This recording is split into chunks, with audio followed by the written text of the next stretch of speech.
Iya. Ya, berarti komponennya ada apa saja kalau begitu? Mata, verbal, sama motorik. Oke, biasanya kita singkat dengan IMT ya. I, verbal sama motorik. I berapa? 4. 4. Verbal? 5. 5. Motorik? 6. Jadi 4, 5, 6 ya, enak ya. Nah, itu total ya. Total berarti kalau misalnya di total semua yang disebut dengan kesadaran kompos mentis atau sadar penuh berarti ada 15 ya, dengan totalnya E-nya 4, M-nya 6, V-nya 5. Nah, ya. Oke, silakan dikirimkan dulu Pak. Udah, Bu. Sudah. Ya, untuk yang B dulu. Yang I dulu. I, gimana cara ngeceknya?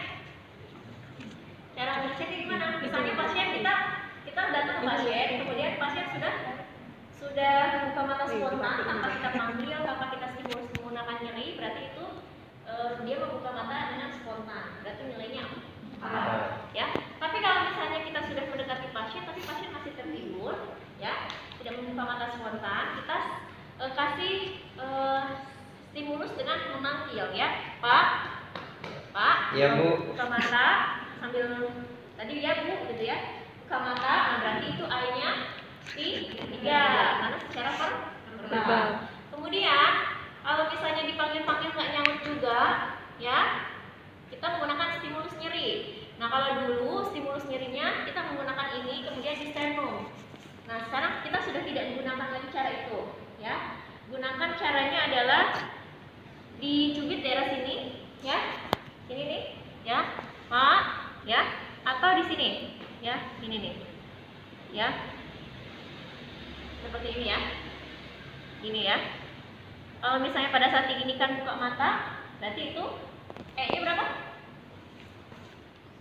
2. Ya. Kalau 1 tidak ada Respon. Ya. Jadi yang pertama kita masuk langsung buka mata spontan 4. Kalau 3 ditanggil-tanggil dulu baru buka mata berarti itu 3. Kalau misalnya harus dengan stimulus nyeri atau begini, ya, berarti 2. Kalau 1 tidak ada Respon. Tidak ada responnya 1 ya, sudah bukan 0, ya. Kemudian ke verbal. Verbal total ada 5. Ya. Di sini ada di sini. Cuma lihat tangan kita nggak bisa, ya. Verbal itu ada 5 berarti pada saat Bapak namanya siapa? Latif. Bapak sedang di mana ini? Kelas. Benar nggak? Benar, Bu. Ya? Iya. Berarti dia menjawab secara Sadar. tepat, ya, sesuai dengan pertanyaan, ya. Berarti terorientasi, ya. Berarti 5. Kalau 4, pada saat kita tanya, Pak, namanya siapa? Oh, pakai masker dulu. Ya, karena kalau virus influenza itu cepat, ya. Oke. Namanya siapa? Jawab, betul ya. Misalnya ini sedang di mana? Kelas. Jangan di kelas, yang lain. Rumah sakit. Rumah sakit. Di rumah sakit, padahal di kelas. Jawabnya bisa, kata-katanya kita mengerti, tapi salah, ya. Bingung pasiennya di mall kali ya, atau di pasar kali ya. Itu berarti verbalnya 4. Artinya bingung, ya. Disorientasi waktu, disorientasi nama, disorientasi tempat, ya. Itu berarti 4 I-nya, ya. Kalau 3 pada saat kita tanya, Pak, ini di mana atau namanya siapa? Bapaknya mengucapkan gitu ya, dia ngomong, ya, kata-katanya dia keluar tapi nggak ada maknanya. Ya, jadi dia seperti orang melantur. Ya, berarti itu 3 ya. 3. Kalau 2 hanya meracau, ya, tadi ya. Misalnya ya. Jadi dia nggak ada keluar kata-kata, ya. Nggak keluar kata-kata. Itu berarti meracau. Berarti poinnya 2. Kalau 1 tidak ada respon. Kalau 2 biasanya pada kasus-kasus yang penurunan kesadarannya jenisnya semi koma, atau misalnya stroke, ya, semi koma, ya, pasiennya tingkat kesadaran, ya. Oke. Kemudian apa lagi? Motorik ya. Iya, Bu. Nah, motorik semua total ada 6. Ya, kalau ada 6, berarti Pak coba jabat tangan saya. Ya. bisa jabat tangan, ya. Atau misalnya gerakan tangannya coba. Untuk lagi GCS. Nah, berarti sesuai GCS dengan doang. perintah, ya. Itu berarti 6. Kalau 5, kita kasih stimulus nyeri, ya. Kita kasih stimulus nyeri di sini, dia akan melokalisir, ya. Kita kasih stimulus di sini, ya. Jadi dia mencoba untuk menyingkirkan stimulus yang kita berikan, itu namanya melokalisir. Berniat untuk menutupi, jangan disentuh gitu. Saya nggak nyaman gitu. Ya itu melokalisir. Itu berarti 5. Kalau 4, nah ini yang juga terbaru ya, GCS terbaru. Kalau dulu fleksi abnormal, ekstensi abnormal. Nah, sekarang berbeda ya, yang terbaru. Di situ fleksi normal dulu ya. Iya. Fleksi normal, kemudian turun lagi ke bawah fleksi abnormal, ya. Iya. Turun lagi ke bawah ekstensi. Ya. Nah, kalau yang fleksi abnormal dengan fleksi normal apa bedanya? Kita yang fleksi normal dulu ya. Kalau fleksi normal pada saat kita kasih rangsangan, misalnya di sini, dia menuju rangsangan ke arah dalam. Namanya fleksi kan ini kan? Oh. Ya. Ke arah rangsangan langsung. Nah, langsung menuju sasarannya. Ya.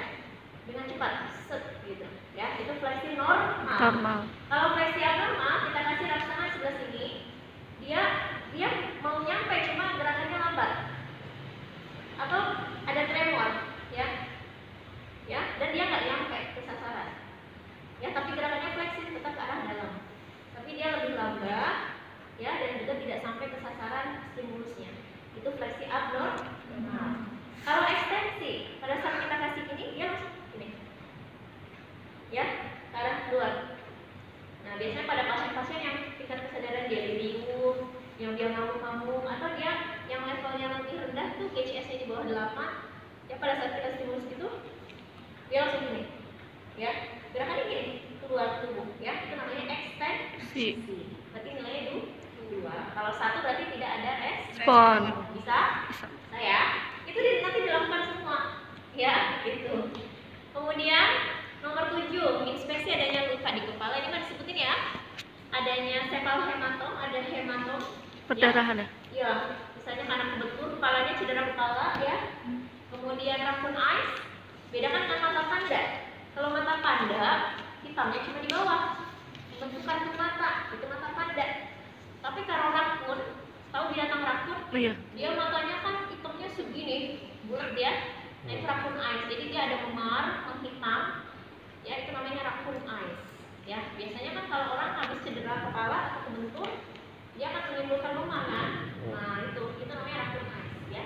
Apa ada perdarahan sekitar sini, dia akan menimbulkan ada memar.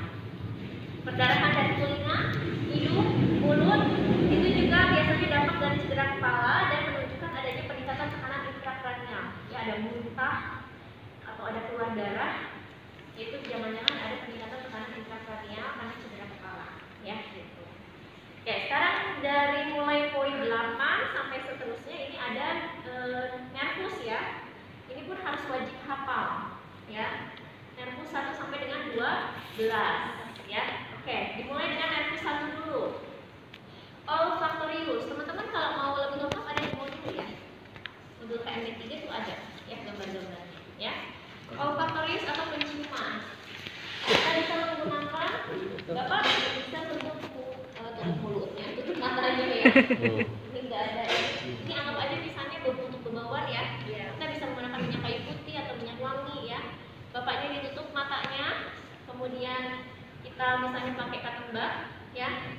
Lalu satu hidung ditutup dulu, yang ini di ini kan ya. Kemudian Pak, ini wangi apa atau bau apa yang Bapak rasakan? Pandan. Kayaknya dia pengen makan bubur kacang ini. Jangan ngode gitu. Satu lagi ya. Ya, wangi apa? Bisa nggak menyebutkan dua-duanya? Ya, seperti itu. Kemudian itu nervus 1, penciuman, itu aja ya. Kemudian nervus 2 adalah optikus. Ya, optikus itu kita mengecek ketajaman penglihatan, lapang pandang, dan pupil. Ada apa di situ? Ya, tidak tertulis ya. Berarti cuma 3 itu aja Bu ya? Ya. Optikus itu mengkaji penglihatan, akomodasi pupil di sini dan pergerakan bola mata. Tapi sebenarnya pergerakan bola mata itu nanti ada di nervus 3, 4 sama 6 itu digabung, ya. Kalau yang optikus itu lebih banyaknya fokusnya adalah nervus yang mempersyaratkan ketajaman penglihatan, lapang pandang dengan apa tadi pupil, ya akomodasi pupil. Kalau pupil berarti kita menggunakan pen light, ya. Bapak lihat ke atas, lurus ya. Kalau dia mengecil, pada saat dikasih sinar cahaya pen light berarti bagus ya. Ada respon, ya. Kemudian dia akan melebar kembali pada saat cahayanya dijauhkan, ya.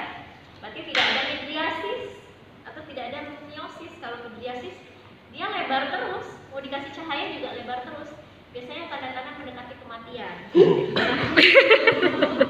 Kan tanda-tanda. Tadi Aduh. Latif mah enggak. Ya. Oke, kemudian Sawan Latif. Mati. Mati benda gua. ya. Pak, ini saya punya benda, yang satu warna hitam, satu warna merah, ya. Nanti Bapak fokus pandangannya, matanya melihat warna hitam ini, ya. Nanti benda yang berwarna merah akan bergerak, ya, bergerak ke samping kanan ataupun kiri Bapak, ya. Bapak katakan kepada saya jika bayangan benda yang berwarna merah ini sudah tidak terlihat, gitu, ya. Jadi dia ngelihat bayangannya masih ada nggak, tapi Bapak fokus tetap, ya, matanya tetap fokus ke benda yang berwarna hitam ini. Bisa dipahami Pak? Iya. Ya. Ya, fokus ke sini ya Pak ya. Oke, bendanya mulai bergerak ya Pak yang di samping kanan ya. Oke. Benda yang di samping kanan masih terlihat Pak bayangannya? Iya. Masih terlihat bayangannya? Iya. Masih terlihat? Tidak. Nah, gitu ya. Jadi jangan sampai dia malah ngikutin gini ya. Itu yang suka keliru ya. Oke, kemudian yang sebelah sini juga. Tetap fokus ke sini ya Pak ya. Masih terlihat yang benda merahnya? Masih terlihat? Tidak. Nah, udah enggak ya? Udah di kuping soalnya. Hah? Udah di kuping bayangan. Iya, ini udah nggak kelihatan, berarti masih normal, ya. Kalau sampai ujung sini masih kelihatan, atau dari ujung sini dia udah nggak kelihatan, berarti ada lapang pandang yang bermasalah, ya, gitu. Satu lagi adalah ketajaman penglihatan. Ketajaman penglihatan bisa menggunakan Snellen chart, ya. Bapak bisa lihat, misalnya ya dari sini ya. Ya Bu. Bisa lihat ini, Iya. kemudian ini apa? Kemudian, kemudian, ya kita telusur aja satu-satu, tapi jangan yang suruhnya di semua, ya. Ini, nah berarti bisa dibaca semua. Kalau tidak ada Snellen chart gimana Bu? Boleh menggunakan ID card kita, ya, atau kita bikin nama misalnya dipakai kertas kosong, ya, boleh. Yang penting pasien ketajaman penglihatannya gimana nih, masih membaca atau enggak, gitu ya. Itu nervus kedua, optikus. Kemudian nervus berikutnya digabung nih.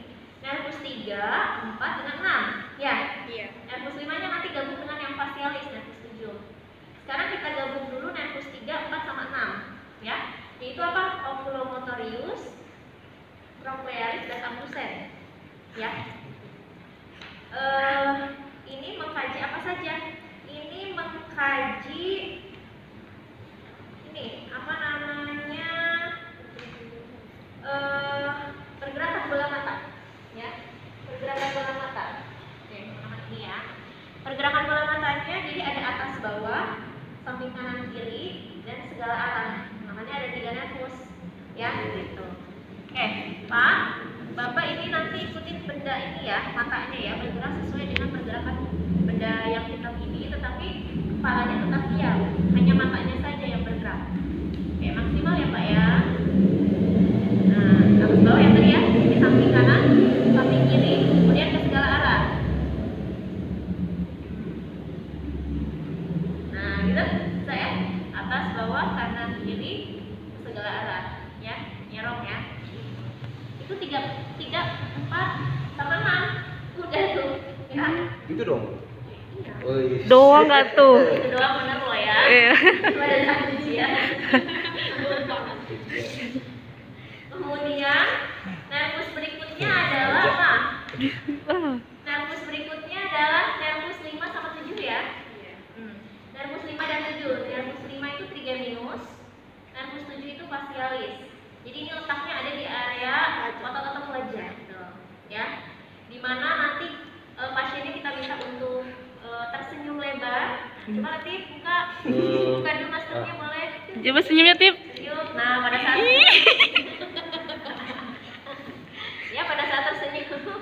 Aduh. ini antara kanan sama kirinya simetris atau enggak ya, karena kan kalau pada pasien stroke biasanya jangankan simetris, mau senyum aja susah ya. Oh, iya. Gitu.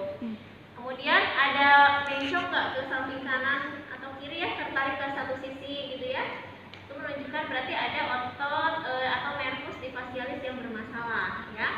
Kemudian selain suruh senyum apalagi, menggembungkan pipi ya menggembungkan pipi ya, begini kan gimana ya. Kemudian apalagi, mengerutkan dahi, coba kerutin dahinya. Kerutin dahi, dia nggak bisa kerutin dahi, kayaknya agak punya utang.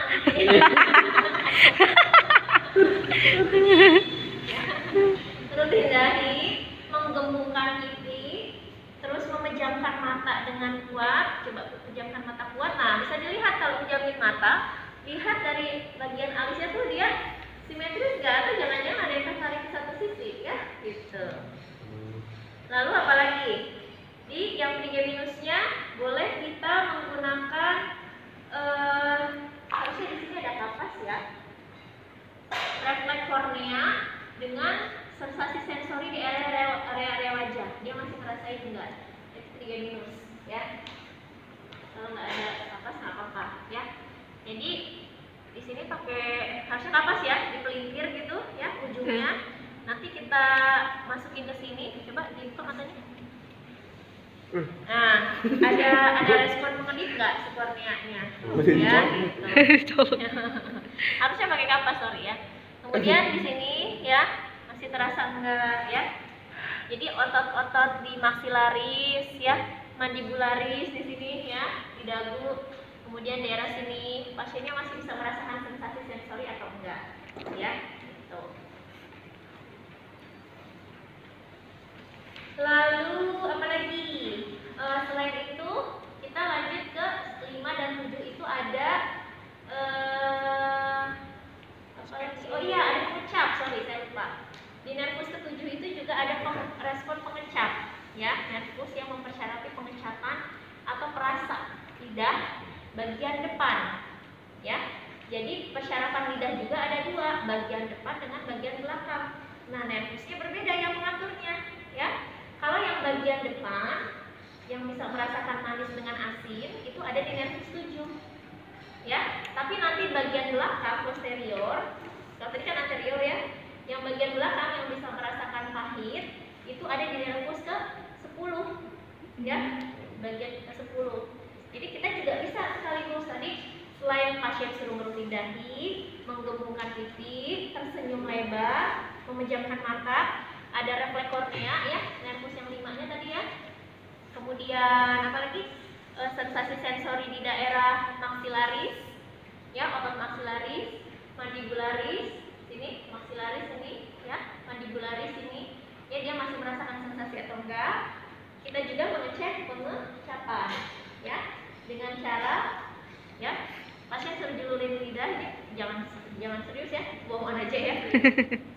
Ya, kemudian kita tempelkan di lidahnya sambil pasiennya tutup mata ya. Pasien suruh menyebutkan ya, Pak, coba buka mulutnya, buka lidahnya, julurkan, kemudian ini rasa apa Pak? Rasanya asin. Oh, berarti lidah pengecap yang bagian depannya masih oke ya, gitu. Itu di nervus ke-7 juga ya, gitu. Lalu apa lagi? Setelah 7 apa lagi? 8 ya, 8 itu vestibulocochlearis ya, nomor 14 tuh ya, vestibulocochlearis, vestibularis dan cochlearis. Vestibularis itu adalah mengkaji keseimbangan, cochlearis itu mengkaji pendengaran ya. Kita pendengaran dulu. Kalau pendengaran berarti menggunakan tes Rine dengan Weber. Kalau dulu 3 ya, ada Swabach satu lagi, tapi Swabach sekarang udah tidak digunakan ya. Kenapa? Karena kan kita ngebandingin antara perawatnya, khawatir si perawatnya justru yang bermasalah telinganya ya, gitu. Jadi nggak akurat ya, kurang akurat. Jadi kita menggunakan tesnya hanya 2, yaitu Rine dan Weber. Rine, masih ingat nggak? Rine gimana ngeceknya? Gitu Bu. Sini. Wah, coba. Oh. Getarannya di mana ya? Ke sini, ke Bu. telinga gitu, Bu. Masukin gitu gini. Oh, enggak, Bu, di sampingnya, Bu. Sampingnya, Bu. Iya, gimana caranya? Coba, saya pengen tahu. Pukulin aja sini Bu ya. Coba nih, Oh. gimana? Terus? Apa yang Bapak dengar itu? Nah, terus dimanain? Ditempelin di mana? Tempel ke telinga gitu Bu. Ah. Masih terdengar atau tidak? Oke, terus habis gitu Di stopin, Bu. di stop, lalu habis gitu Ditanya masih bergerak apa enggak? Masih terus dengar apa untuk enggak? mengetahui perbandingannya dia normal apa enggaknya gimana? Di itu, Bu, di sini perbandingan Oh, itu antara. beda lagi tuh Weber. Oh. Kalau Rine membandingkan hantaran udara dengan hantaran tulang mastoid. Nah, berarti tadi udah benar tuh. Ini Agung ya namanya? Ya Bu. Ya, di sini dulu. Ih, Ya. Bu, nggak dengar. Kedengeran kan? Iya. Iya bagus berarti. Oh, Normal. Normal lu. Ya. kirain. Kalau nggak kedengeran bahaya itu. Ya, Iya, masih kedengeran. kedengeran? Nah. Ya, jangan dipegang ininya ya. Teman-teman tuh dipegang ininya. Kalau dipegang ininya hilang getarannya, ya. Dipegang ujung sininya, ya. Ya. Ini Normal, Bu. normal. Oke, masih terdengar, masih sampai nggak terdengar, Hmm. baru nanti kita pindahkan. Nah, mindahin ya, jangan ini yang disulut ke belakang. Ya hilang lah ya. Ini kan pasti orang udah bikin alat seperti ini ada fungsinya bawahnya, begini ya. Nah, Ditempelin, Bu. iya ditempelin di belakang tulang mastoidnya. Terasa? Iya, Terasa kan? ada suara. Ada suara. Getaran. Gitu ya. Nah, Nah, kemudian bagaimana tahu dia normal enggaknya? Hantaran udara itu harus lebih lama daripada hantaran tulang. Jadi kita coba aja nanti didetikin misalnya ya. Yang sini, oh ini cuma ini 5 detik. Yang ini atau misalnya 1 menit misalnya ya. Yang ini lebih Lama. enggak Lebih pendek. cepat ya. Kalau lebih cepat tulang dibandingkan udara itu berarti normal. Ya, jadi hantaran udara itu harus lebih lama terdengarnya dibandingkan hantaran tulang mastoid. Oh. Ya. Kalau yang tulang mastoid ini lebih lama dibandingkan hantaran udara, berarti dia ada indikasi tuli gangguan Apa, Bu? pendengaran. Ngapain itu? Ya. Tuh. Ya, so mau coba. Oh, mau tulis. Ya, tuli itu normal, tidak ada gangguan pendengaran. Tapi kalau yang hantaran tulang lebih lama dibandingkan hantaran udara, berarti itu ada indikasi tuli. Ya, tulinya bisa konduktif atau bisa sensorik. Kalau tuli konduktif itu tuli yang terjadi pada area telinga yang sakit. Yang sakit apa sehat? Sakit. Yang sehat, betul. Saya keliru ya.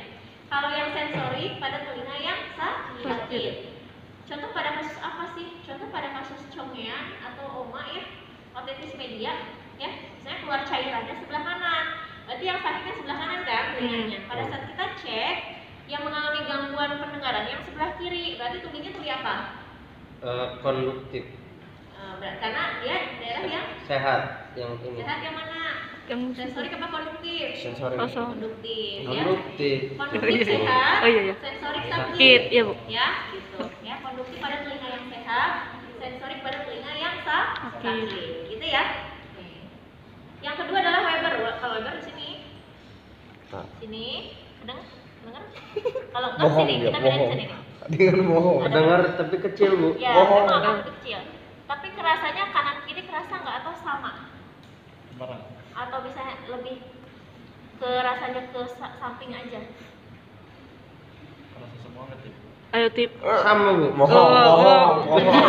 Bohong dia. Perlu dites kejujuran ini. Aduh. Ya begitu ya. Kalau hantarannya antara kanan sama kiri sama, berarti itu normal ya. Itu untuk Weber ya. Tuh. Oke, itu tes pendengaran. Tes pendengaran paling sederhana sebelum menggunakan garpu tala sebetulnya kita bisa menggunakan tes bisik begini, benar kan? Atau detik jam, ya, atau pakai rambut pasien kalau misalnya rambut pasiennya panjang, ya, kita ginikan kedengaran, gitu, ya, dengar kan? Iya, ya, gitu. Itu tes pendengaran paling sederhana tuh, kalau tidak ada garpu tala. Selanjutnya adalah vestibularis, yaitu mengecek keseimbangan dengan cara tes hidung jari atau tumit kaki, ya. Iya. Tes hidung jari gimana? Gini. Latif, gini ya, misalnya Latif ke hidung dulu, kemudian nanti sentuh jari saya, ya. Nah, gitu. Yang sok lihat hidung dulu, sentuh, terus. Nah, tuh awas gangguan koordinasi tuh. Oh, ikut bergerak ya, Bu ya juga. terus. Nah, masih oke kan? Ya. Tapi kalau misalnya pas pengecekan itu dari sini ada tremor, atau dia pas pointing nggak nyampe nih, ya, atau dia pas ke sininya, ya, nggak bisa nyampe ke sasaran, nah berarti itu ada gangguan pada area cerebellum, ya, biasanya pada kasus-kasus meningitis, encephalitis, gitu ya, atau cedera kepala yang berat, ya, dia ada gangguan koordinasi, ya, gitu, ya, itu tes hidung jari untuk mengetes keseimbangan. Kemudian bagian kakinya, sedikit kaki. Nah, kaki pakai sini, kaki ini ditelusur set gitu, bawah ini nih. Pakai kaki. Pakai kaki ini. Oh, Nah, gini. nah, lurus. Terus. Ininya lurusin kakinya. Nah, Oh. coba lagi. Set. Terus. Lurusin. Ayo lo. Kemana Bu? Kemana? Terus. Terusin aja. Nah, bisa kan? Iya. Nah, berarti normal, ya. Tapi sama aja. Kalau yang tumit jari juga, tumit kaki kalau misalnya dia ada rigiditas, kaku, atau dia ada tremor, ya, atau dia malah ke arah jalur yang berbeda, ya, berarti dia ada gangguan keseimbangan juga, ya. Ya, bisa? Ini. Lalu selanjutnya adalah nervus 9-10, ini digabung ya. Tes menelan, ya. Dengan cara apa? Pasiennya kita suruh nelan aja, suruh nelan ludah, kita rasakan, atau suruh minum, ya. Pada saat suruh minum tersebut, apakah pasien tersedak langsung muntah begitu, atau misalnya ada gerakan air yang ngalir, ya, tampak tersedak berarti masih oke, ya. Kemudian di nervus ini, di nervus 9-10 juga sebetulnya ada di nomor 17 ya, nervus ke 10 itu ada perasa yang bagian posterior, ya. Ya, perasa bagian posterior yaitu merasakan pahit, ya. Kalau tadi nervus keberapa yang ada anterior lidah? 5-7. 7, Oh, iya. 5 sama 7, ya. Berarti merasakan Bintang. apa? Manis dengan Mil. asin. Kalau yang posterior di nervus ke-10, Bilang. ya, oke? Ya, jadi sama, cek juga pakai kopi misalnya ya, pasien masih bisa menyebutkan atau enggak, ya. Kemudian nervus berikutnya adalah nervus 11, aksesorius, ya. Aksesorius itu adalah otot bahu dengan otot leher, ya. Kalau pasien memungkinkan duduk. Bapak nanti boleh duduk, ya. Bapak angkat bahunya ke atas. Saya tahan, Bapak ikut tahan juga. Nah, gitu. Angkat ke atas. Nah, gitu ya. Ini otot bahu, otot trapesius namanya. Kemudian otot leher sini ditahan. Nah, gitu. Nah, gitu ya. Ini otot sternocleidomastoideus namanya, ya. Satu lagi. Nah, gitu, ya. Bisa? Ini otot trapesius, ini otot apa tadi? Sternocleidomastoideus, ya. Atau bising susah mah otot bahu sama otot leher kayaknya. Gitu. Kalau praktek awal-awal bagus nggak itu? Praktek Iya, abal-abal. kan banyak sekarang. Saya kemarin juga begitu dipakai karena saya kebetulan kan ada cedera di gastrok nih. Saya dikretek juga. Bu saya mah suka kayak gini Bu. Kalau lagi diam ya misalkan dia. Terus adalah otot lidah ya. Caranya gimana? Coba latih dibuka dulu maskernya. Tapi biasa udah. Apa namanya? Sering nggak asal. Dijulurkan lidahnya ke Ih. balik-balik. Bisa ya? Bisa. Oke, kemudian gunakan lidah, pipinya ditonjok. Sih bukan ditonjok apa ya? Namanya? Oh iya. Dorong, Oh, ya. Dorong, nah dorong. Ya, dorong ke yang sebelah sana. Gimana? Ih. Nah, Oh. ya. Ini pada saat dijulurkan, tarik lagi bisa dengan cepat enggak? Karena pada pasien stroke atau gangguan dia nggak bisa. Dia pada saat misalnya suruh lurus malah dia menyimpang, ya. Malah gini nih. Ya harusnya kan gini, ya. Ini gini. Nah, berarti ada lesi unilateral namanya, ya. Ada kekakuan akibat nervusnya yang bermasalah pada hipoglossus, ya. Itu pada pasien stroke biasanya kayak gitu, ya. Jadi ada lesi unilateral. Lalu apa lagi? Apalagi? Oh, dilipat lidahnya, ya. Jadi suruh julurkan, tarik lagi dengan cepat, kemudian dorong ke sisi kanan kiri pipi dan dilipat, coba dilipat. Bagus, ya. Masa nggak bisa lipet? Nggak bisa lipat? Nggak bisa. Nggak bisa sama sekali. Nggak Bu, bisa. kelainan. Nggak tahu bu, dari dulu nggak bisa. Biasanya kalau kayak gitu lidahnya pendek. Iya bu kayaknya. Kalau pendek biasanya susah, ya. Nggak bisa. Tapi bukan berarti kelainan, enggak. Memang anatominya dari sananya memang pendek, ya. Dari sana saya coba. Nggak normal dong. Kalau pendek biasanya huruf R-nya agak kurang ya. R. Emang Ada yang cadel-cadel gitu enggak? Nggak tahu. Enggak ya? R. ular Ular. melingkar. Melingkar. Bisa tuh. Oke, nervus beres ya, gampang kan? Ya. Kemudian kita ke nomor 19. Nomor 19 sampai seterusnya ini ekstremitas atas semua selesaikan. Kemudian nanti ke ekstremitas bawah selesaikan. Jadi jangan atas bawah pusing pasiennya, ya. Gitu. Bawa atas dulu. Atas apa? Menggerakkan. Coba Pak. Oke. Angkat. Angkat sampai. Nah, teruskan lagi. Nah, masih bisa berarti ya. Kemudian nanti kaki mana nanti ya? Kita juga ngecek sini kekuatan otot. Masih ingat ya? Kekuatan otot ada berapa semuanya? Nah, ya. Gimana caranya? Luruskan, kita kasih tahanan. Kalau misalnya dia mampu menahan, nah ditahan. Mampu menahan, kayak gravitasi berarti mampu angkat, mampu nahan. 5. 5. Nah, kalau mampu angkat, mampu nahan tapi cuma sebentar langsung jatuh. 4. Kalau 3 diangkat langsung Jatuh. artinya tidak bisa menahan gaya gravitasi. Tasi. Kalau 2 hanya bisa Geser. digeser. Kalau 1 Nggak bisa. Jari-jari ya bu ya. kalau respon Oh. kalau 1 hanya bisa menggerakkan jari atau kontraksi otot-ototnya saja, ya. Kemudian apa lagi nih? Nomor 23 ya. Nomor 23 itu menginspeksi misalnya ada scar, luka, bekas luka, kehilangan massa otot, ototnya jadi mengecil karena nggak digunakan biasanya pada pasien-pasien yang bedes kan, ya.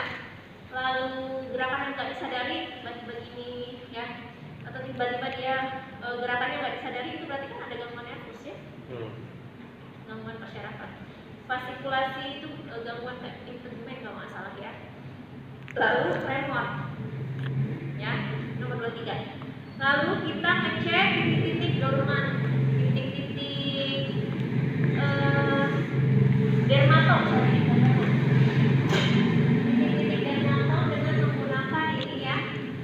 Nah, titik-titiknya bisa teman-teman lihat di nomor 25, ya. Titik-titik dermatom ini mengecek sensasi sensori pada titik-titik persyarafan untuk mengidentifikasi saraf mana nih yang terganggu. Nah, ini ada kodenya C sama T ya. Kalau yang atas ya, Ibu. C itu adalah area servikal, C itu servikal, T itu torakal. Ya. Jadi kalau kita ngecek daerah sini, berarti ini adalah syaraf yang mempersyarafi daerah servikal gitu, ya. Kalau misalnya daerah sini, berarti ada syaraf torakal. Jadi kalau torakalnya bermasalah, bagian tulang belakang bermasalah bagian torakal. Misalnya ada fraktur di bagian torakal 12. Cek deh di sini. Kerasa nggak? Pasti nggak kerasa. Ya, oh berarti ini saraf torakalnya yang kena, gitu, ya. Jadi ini untuk mengidentifikasi pada kasus-kasus salah satunya cedera tulang belakang, ya, cedera medula spinalis, gitu, ya. Karena kan ada yang lumpuh kan, ya gitu. Oke, C sama T ya, C3, C4, C5, kemudian T berapa? T2 sebelah sini yang sejajar dengan jempol ya, T1. Lalu mana lagi? Ini enggak sejajar semua nih. Ya, sejajar semua dengan kelingking, tapi beda lokasi ya. Ini T2, T1, kemudian C6, C7, C8 ya. Benar enggak? C6, C7, C8. Jangan liat gue. C6, C7, C8. Ulangi ya. Sini C3, C4, C5, sejajar kelingking semua ya. T2, T1, C6, C7, C8. Ya. C3, C4, C5, T2, T1, T1, C6, C6, C6, C7, C7, C8. C8. Jadi kita cek titik-titik ini, masih terasa nggak Pak? Terasa nggak Pak? Terasa nggak Pak? Di sini kan terasa nggak? Pasien kalau yang ada masalah di torakal atau servikal dia nggak akan terasa, ya? Gitu. Upload di YouTube ya. Ya, oke. Kuotanya. Kemudian cek vibrasi Kuotanya mana? menggunakan garis utara di bagian jempol. Nanti di kaki juga sama. Jempolnya minjem. Terasa? Iya, terasa. Nah, bilang stop ya Pak ya kalau sudah tidak terasa getarannya. Ya, kalau dia masih terasa berarti sensasi sensorinya juga masih oke. Ya. Oke. Finish yang bagian atas sudah selesai semua ya. Lanjut ke bagian bawah. Bagian bawah ya yang atas sudah ada refleks. Kita lihat sekalian aja. Atas semua gitu. Ya. Refleks bisa sama tricep ya. Ya, atau mau langsung ke sini juga boleh. Ya. Kemudian ke sininya, sorry ya. Ini ya. Ya, ke sini. Nggak ada bu, nggak ada apa? Nggak ada. Normal nggak? Normal dong. Itu ada tuh tadi. Ih, Enggak, ini ada Cobain tulisan. ini. digerakin itu mah, digerakin sendiri tuh mah. Iya. Saya juga tahu. Tricep sama tricep ya. Ya. Oke, kalau pasien asli nggak kayak gitu ya. Iya. Nggak normal bu dia tuh. Oke, kemudian Pasiennya itu ya inisiatif ya. Kemampuan pergerakan, kekuatan otot juga dicek, ya ada luka atau enggak juga dicek ya. Kemudian sama ke titik-titik dermatom lagi. Nah, kalau yang di bawah itu adalah lokasi untuk mengecek bagian lumbal dengan sakrum. Makanya kodenya adalah L dengan S, ya enggak? Iya. Ya. L itu lumbal, S itu sakrum, ya. Jadi kalau upper neuron itu kan sini kan, ya. Vertikal, belakang, upper ya. Ini. Kalau sudah lower, lumbal sampai ke sakrum sini, ya. Sampai ke sakrum sini, ya. Ada pasien-pasien yang dia cedera medula spinalis duduk, posisi jatuhnya duduk, ya. Kemudian bagian saraf lumbalnya pada saat di ronsen itu ada yang remuk atau misalnya ada yang terjepit. Nah, cek deh bagian lumbalnya pakai detik dermatom, biasanya dia nggak terasa, ya, gitu. Atau dia tiba-tiba nggak bisa pipis, ya. Kalau yang habis cedera tulang belakang tuh nggak bisa pipis terus, nggak bisa BAB atau BAB terus, atau kalau pada laki-laki dia ereksi terus, ya. Karena bagian bawah ini mempersyarafi saraf-saraf reproduksi, eliminasi urin ataupun fekal, ya. Kalau yang lebih atas itu mempersyarafi daerah pernafasan, ya. Gitu. Kemudian ini juga, nah titik-titiknya ada lumbal dengan sakrum. Kita bagian depan sama belakang. Bagian depan sini, ini ada L berapa? L5 ya? Atau L berapa gitu? Nggak kebaca, ada yang berwarna nggak? Lu katanya mau print Pak. Ada yang berwarna nggak? Itu? Nah ini nih. Oh ini dia berwarna, tapi belakangnya nggak berwarna ya saya? Oh, masih kelihatan Pak? Iya. Karena saya juga nggak terlalu hafal ya kalau yang bawahnya. Ini nanti kita pelajari bareng-bareng. L5, L3, kemudian sejajar dengan ibu jari nih, L3, ya. Kemudian L4, ya. Kemudian L5 sini, ya. Kemudian S1, ya. L5, L3, L3, L4, ya, L5, S1, ya. Kemudian belakangnya sama. Belakangnya berarti daerah ini belakang. Coba latih. Nah, gitu, ya. Ini L2, L3, S4 sini, ya. Kemudian S3 sini daerah popliteal, ya. L3, kemudian L5 sama sejajar dengan tadi kelingking ya. Ini berarti L5, ya.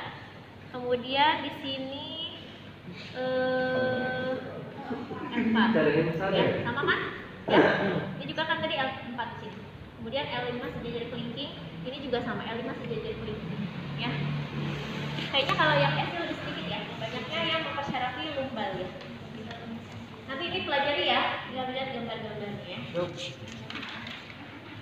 Selanjutnya sama vibrasi juga, ya, menggunakan ini nanti juga di sini ya. Kalau pasiennya udah nggak terasa, bilang stop. Terasa Pak?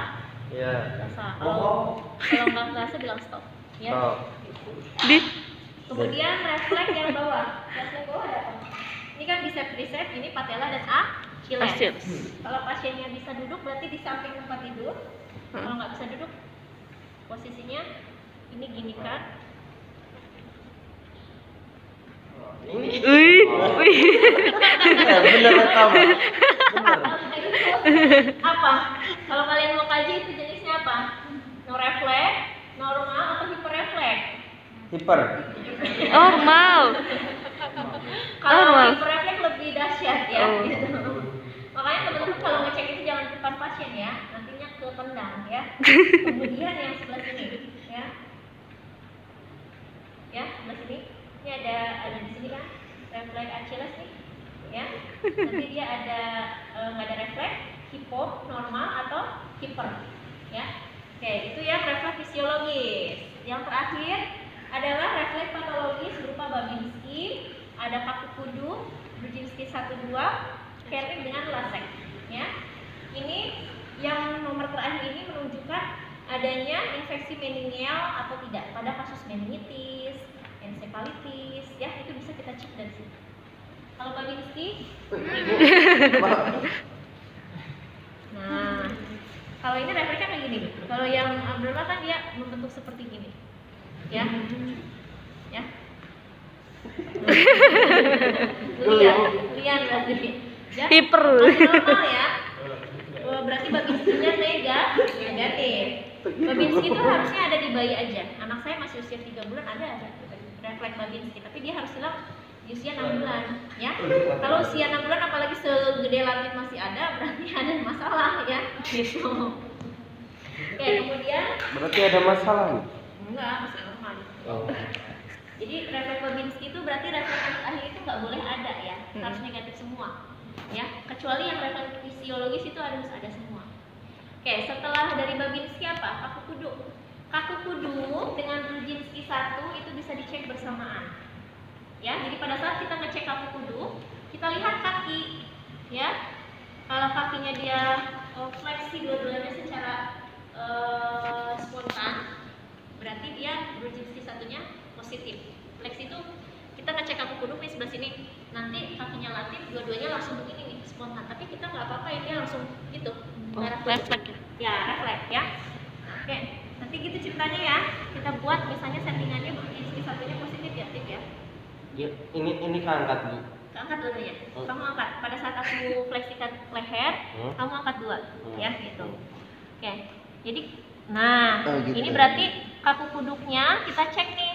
Nah, gitu ya. Ini satunya positif. Dari tadi. Brudzinski 1 positif nih ya, kalau fleksi kaki secara spontan ya.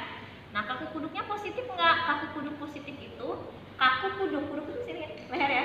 Ininya keras seperti papan. Pada saat difleksikan pasiennya ada nyeri. Kemudian dia nggak bisa nyampe ke sternum. Kalau ini kan masih bisa tuh aktif ya. Kemudian ininya masih Kayak bayi baru lahir. masih fleksi. Ya, masih lentur ya, nggak ada kaku ya. Kalau pada pasien yang dia misalnya ada kejang, ada meningitis, ini yang kaku seperti papan keras ya, berarti kaku kuduk positif. Disertai dengan dia kakinya spontan dua-duanya difleksikan, berarti Brudzinski 1-nya juga positif. Itu Brudzinski 1 dengan kaku kuduk. Kalau Brudzinski 2, kita fleksikan kaki 1 ya, nanti yang sebelah sana ikut fleksi spontan. Yang ini. Nah, gitu ya. Jadi saya ginikan. Nah, ini berarti Brudzinski 1-nya Brudzinski 2-nya berarti positif. Gitu ya. Yang berikutnya adalah Lasek dan Kernig. Pemeriksaannya juga sama, cuma beda di sudutnya aja ya. Pemeriksanya adalah kita posisikan pasien 90 derajat seperti ini, cuma beda sudut. Kalau yang Kernig, dia membentuk sudut 135 ya. Ini 180 kan lurus ya, 135 sekitaran seginilah ya. Dia sebelum membentuk sudut 135 dia udah kesakitan, berarti Kernignya positif ya. Kalau Lasek dia membentuk sudut 60, kita Mm-mm. 90 gini nih, sekitaran segini lah ya. Ini kan 45 tuh ya. Mm-mm. Nah sekitaran segini dia udah kesakitan ya. Sebelum sudut 60 derajat dia sudah kesakitan, berarti itu berarti Wernicke juga positif Positif. ya.